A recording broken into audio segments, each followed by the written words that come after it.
Now we're back, and we're going to do a tuck turn. Now, tuck turn is used, a tuck is really a prep.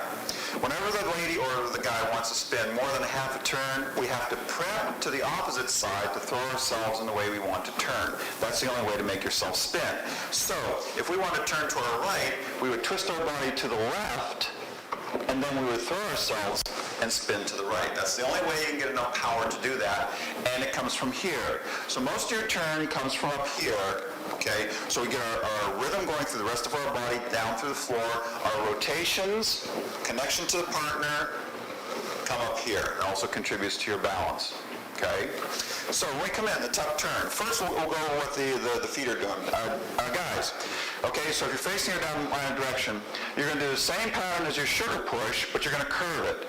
So you're going to go back, back, touch. By the time you hit the touch, you're going to be a quarter of a turn left. Then as you get back onto the slab, another quarter turn, so by the time we're done, we did a 180. So do that again. We go back, back, touch, forward, triple step. Okay, that's the guy's part. Okay, for the ladies' part, you're coming in, ladies, you go and walk, walk. She turns in, touch, and steps out and does a spin. She steps down the slot. One time this way, Julie. And walk, walk. Turn in, turn out. See how she's using her shoulders? That's how she... So we have to prep. The tuck is a prep. To be able to spin in one direction, we have to prep to the opposite direction. So now we'll do that together. So to indicate that, guys, we're doing our part. Like we said, we're connected directly to our shoulders. Okay, so this is the information. That's the only point we lead. That point, turn this way, Julie. That point and that point. That's it. And ladies, remember that. You only respond to him with your shoulders, not your whole body. And that's the problem with holding a stiff arm, because now he's pushing your whole body around. After a while, that gets tiring. So if you're wondering why the guys aren't dancing with you, that might be one of the reasons. So all we do is this, back and forth. That's all, back and forth. So ladies, you respond very quickly and very easily in your shoulders, and you can respond very quickly. It's quite easy to do that. So we're coming in, guys. You give a pull straight down the slot. Then you pull your left hand into your left hip and put your right hand towards her right hip, and that turns her. Okay? Now, as you're doing that, you have to try and keep her on her center point. That's her sternum that goes straight down the ball of her foot, and that's what she rotates around. So watch her not knock off as you're trying to turn her. So we go 1, 2. I turn her in, I turn her out. Okay? We'll do that from the other side. Okay, so here I'm going 1, 2. I'm pulling my left hand back and my right hand forward.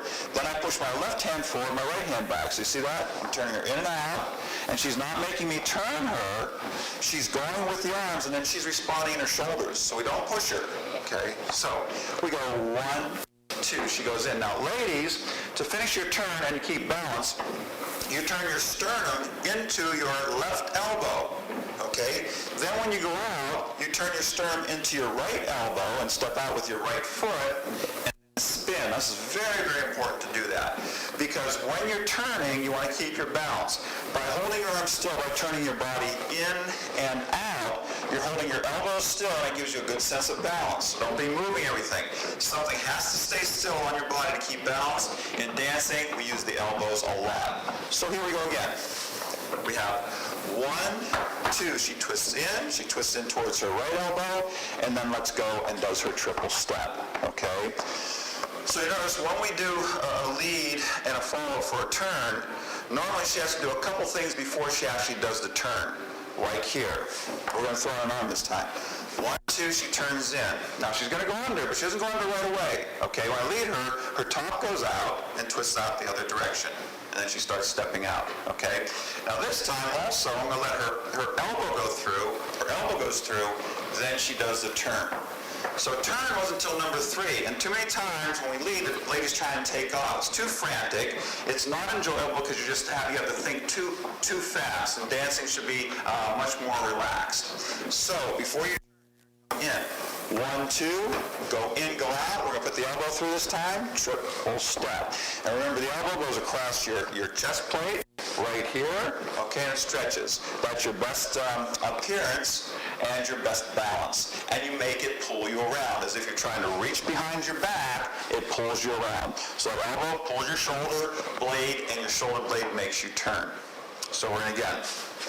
And 1, 2, we're in and out, triple step, and 1, 2, 3. Now guys, here, 1, 2, 3. When you're leading and she starts going out, when this hand goes right, let go of the right, put on this left hand, go around with her hand, keep it very still.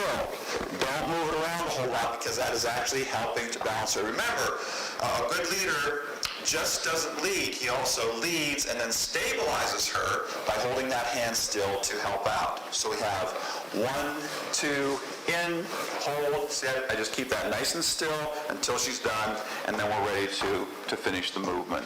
Okay? Now the other thing we want to mention, whenever we use the shoulders to turn, we also use the knee. That comes in real handy, very important for good dancing. When you come in, ladies come in, if you're doing your right shoulder, you should also be turning your right knee in. Then when you step out, if you're turning your left shoulder in, you should be turning your left knee in. Very important to do that for balance and for your rhythm. So let's see if we can. 1, 2, Julie's in. So your knee's in towards the other knee and her right shoulder's in. Then she switches as she steps out. Now you can't see it, but she's turning her left knee in along with her left shoulder, and that's turning her. Okay, so always keep that in mind when we're here. You can practice that. If you want to practice exercise, just stand together and put your left knee over with your shoulder. Then shift your right shoulder and your knee. Shift, shift, shift, shift. Shift in, shift out, shift in. Right, so those two go together. Or if you just want to practice the knees by themselves, you can go in and out, in and out. But in dancing, couple dancing, different than the other performing arts like ballet and jazz, the knees always go in towards each other. We don't do turnout like they do in ballet. That doesn't work for couple dancing. Legs too slow. With your knees ready to turn in, you can respond very quickly.